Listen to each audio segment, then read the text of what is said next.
Sedangkan apakah ada aliran dana ke Nasdem?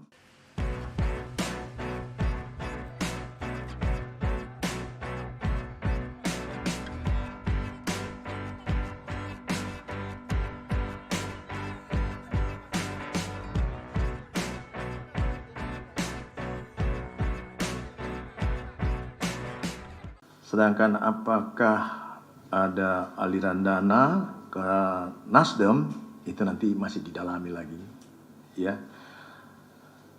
Dan dengan biaya politik kami tidak ikut sampai masuk ke dalam, bukan urusan kami itu, tetapi kami tetap melakukan penyidikan, menelusuri semua aset-aset atau kekayaan yang bersumber dari kekayaan negara yang diambil, yang kemudian nantinya kita sita. Kepada siapapun aliran dana itu mengalir, itu dan kita dapatkan satu bukti, maka tentunya kita akan mengambil sikap upaya paksa hukum berupa penyitaan.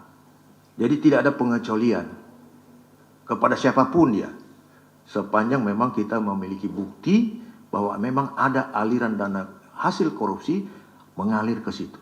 Nanti kita juga akan tetap kerjasama dengan PPATK mengenai aliran dana tersebut.